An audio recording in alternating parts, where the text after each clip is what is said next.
Alrighty, good day, and welcome to Parenting the Digital Child by the Family Resource Center. My name is Anne Marie Diaz, and I'm going to take you through the 5 steps from digital divide to digital divine.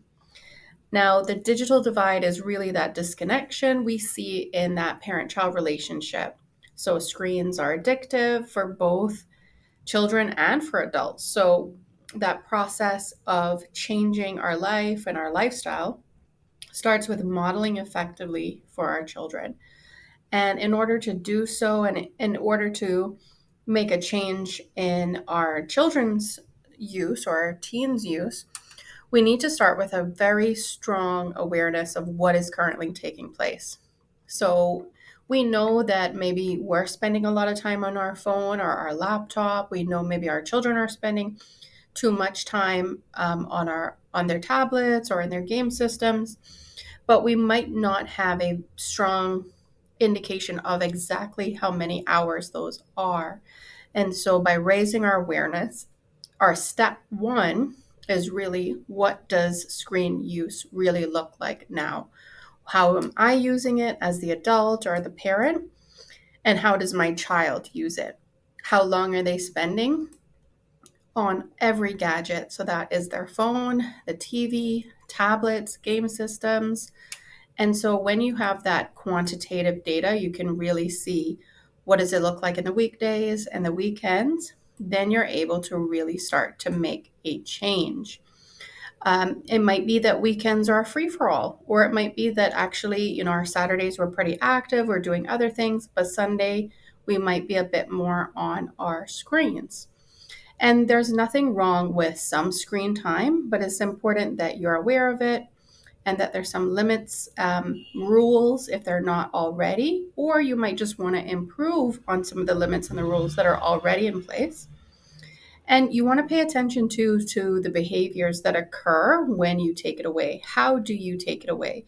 Is it a sudden thing where you just turn off the internet and there's just absolutely no discussion about it, and it's new and upsetting for children? How are those things being managed, and how do you want to manage them? Which is really step two. How do you really want screen use to look? How do you want to educate your, what we call your digital citizen? And consider what's realistic. Going from 0 to 100 usually doesn't work out well for families. It's good to have maybe a long-term goal of, in the long term, this is what I'd love to see, but you need to maybe phase it every so often to get to that goal. Now, once you've decided how you want screen use to look, you're going to need to talk to your children and your teens about that.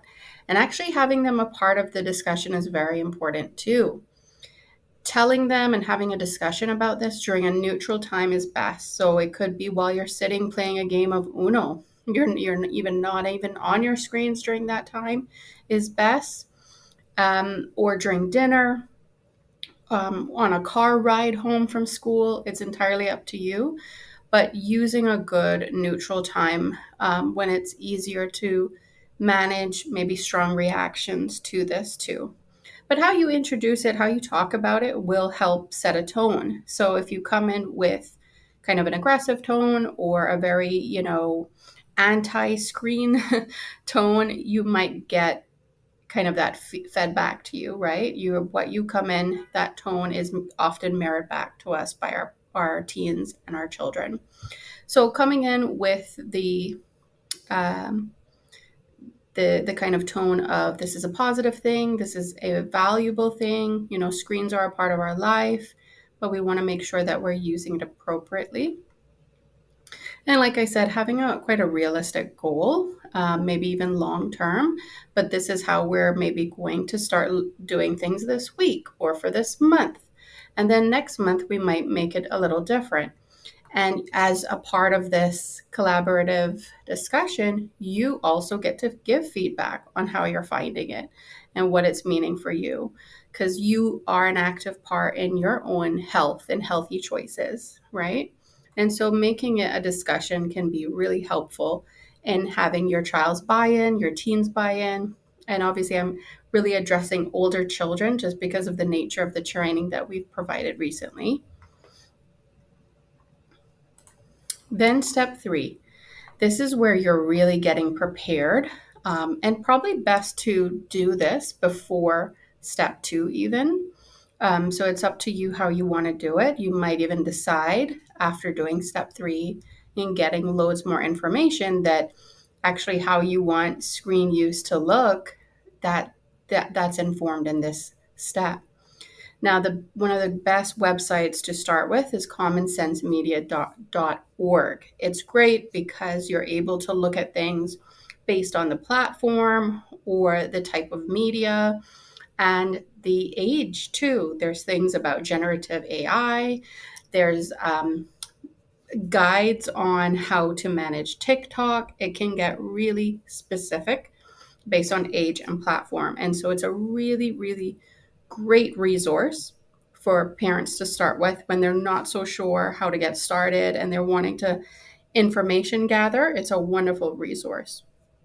And so really take some time going through that website, read some of their articles, and once you're armed with as much information as possible, you're able to then, again, take that to your child, have a conversation about it. Another part of resource gathering is also taking note of parental controls. So there's built-in parental controls in your Apple devices, Android, Windows, or the various PlayStations, PlayStation, Xbox, and Nintendo Switch all have parental controls already built into those gaming consoles. But there's great third-party parental control apps and software too that you might want to take a look at and decide what works best for you and maybe the devices you have or the age of the children you have in your family. So taking note, and then there are some that have a cost attached to it and then some that are free. And so the third-party parental controls you can see on the right-hand side of the screen. So take a look at those, take note of those, and really decide what works best for your family and what's age appropriate too. A good one in terms of information gathering and getting prepared is definitely if I'm thinking of the teens, are really looking at games. So you can learn about the different types of games and their ratings on commonsensemedia.org. But there's also where you would purchase the games and the apps, whether it's in an app in your phone or from a website. You really want to take note of reviewing those ratings, making sure that you're keeping children safe. If it's rated T for teen and your child is not a teen yet, it's maybe not the best game to purchase, right? So taking a note of that. But outside of ratings, what are some of the themes in the game? And going back even to step 1, where you're really observing what screen use looks like, you might want to even sit with your child, watch their favorite TV program, play the video game with them, really listen and find out, is this the best type of thing I want my child being modeled to my child, for example, right? And so you having direct viewership and supervision, it will really help you in your decision making. This is a quote taken from the U.S. Surgeon General. So if we're talking, to children who are 12 and older, they might have their social media platforms already created. They might be spending a lot of time on social media. And what the U.S. Surgeon General is calling for is cigarette-style warnings on social media platforms requesting required labels to state social media is associated with significant mental health harms, just as you would see when back in the 70s when we were buying cigarettes that has that strong warning label that this can impact your health and lead to death. This is what Dr. Murthy is recommending. So, we know that the research says that social media can be incredibly harmful. Children are sucked in, they create these things so that it sucks us in. It's instant, it's passive, it's endless scrolling. They're not necessarily being, they're not engaging necessarily, but this is a way to potentially protect them. So this is something that I thought was worth sharing, because those that are, the decision makers and so forth, are calling for things like this. Now, another great activity, which parents can do on their own, but again, it'd be great to involve children or teens in this part, is if we're not on our screens, what are we doing? And how are we making good use of our time, with our hobbies, with maybe goals, just having fun with our family? And so, sitting down and writing a list of screen use alternatives can be a great activity. So, we can be reading, we can be listening to podcasts and audiobooks, which really, although its technology is involved, it isn't screen use, because we don't have something necessarily in our face. We might just be listening to it while we're doing the chores, which doing chores can be another screen use alternative. We're engaging in puzzles, Uno, dominoes, various board games, outdoor play.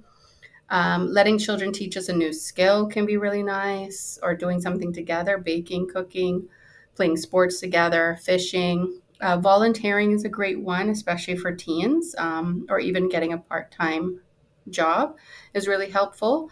For teenagers, it's building that sense of responsibility, those critical thinking skills, feeling like you're a part of a community. So there's various things that children and teens can be a part of, and this can be really a good conversation with teens, and asking how they'd like their parents involved with this part, or what kind of role they'd like to play, can be really helpful. But volunteering and part-time jobs for those older children, for those teens, can be a great use of their time. It looks good on their resume, or in their cover letters when they're writing to university or applying to university. It really helps. So even having a conversation around that as well.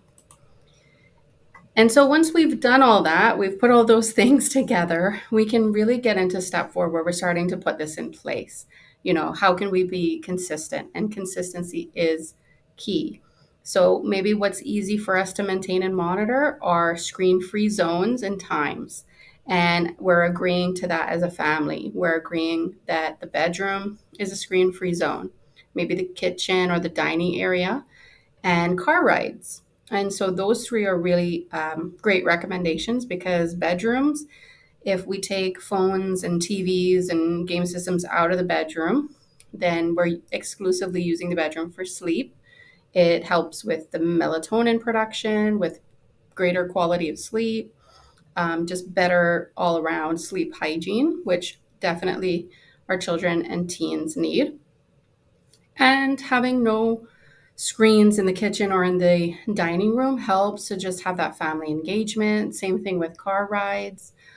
You're more likely to just, talk and take a breather, have your eyes and your brain just take a break from screens altogether is great.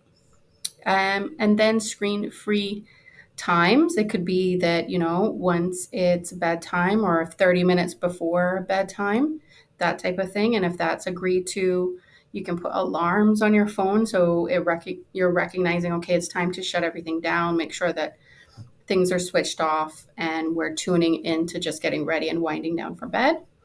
And even there's some families that like to do all of Saturday, the whole day until nighttime, or until after dinner time. We're just completely off of screens. And so it just helps to encourage healthy family engagement when we have that. And it's just easier for parents to monitor too, if we agree to screen-free zones in the home and times. And so again, maybe you're having that family meeting. This is maybe where you're going to talk about it and introduce it and say, look, this is what I'm thinking about. I want to hear from you. This is a family agreement. This isn't just what us as parents want. This is something we want us all to be on the same page about, because you also want to raise children and teens that are responsible and making healthy decisions too. And so, this might be a phase thing where you're educating them, you're having discussions, and then you're giving a deadline of, after we've had these discussions, at the last next Friday, that's going to be when we start this. And so maybe even given teens or older children some tasks for them to look up how, think harmful social media is, or, how certain violent games can impact on children. So even having them research too and come back to you can be a great activity. And then finally, in step 5, this might be where you're like having regular family discussions. How are things going? It might be a little bit tricky at first. And just making sure that expectations continue to be clear, that the consistency continues, and that you're maybe making adjustments every so often, because maybe your ultimate goal was a certain amount of time per week and you're aiming to get there. And so you're phasing it in every couple of weeks or every so often. And so sometimes there might be days or weeks where you have to adjust because maybe you have a project at work and you're working a little longer on your laptop. And so being mindful of you adjusting things for your needs that you might need to adjust for your family's needs too. But as long as it feels healthy and you're sticking to a pretty regular routine, and getting back to that can be really helpful and healthy. And so we are here at the Family Resource Center because obviously these are simple steps, but you might want to have specific questions or discussions with a parenting practitioner to really fine tune what works best for you, what works best for your child. Maybe go through certain material, or maybe you just have a specific issue around Snapchat or TikTok, and you'd like to talk to a professional about it. That's what we're here for at the Family Resource Center. We're a part of the Department of Counseling Services. Our location is Adonis House, first floor, on 75 Fort Street in Georgetown. You can give us a call on 949-0006. Email us at frc@gov.ky and check out our website at frc.gov.ky also. And so I'll end there for today. But like I said, have any questions, you'd like to actually get connected with a parenting practitioner, feel free to get in touch and we will connect you. Thank you.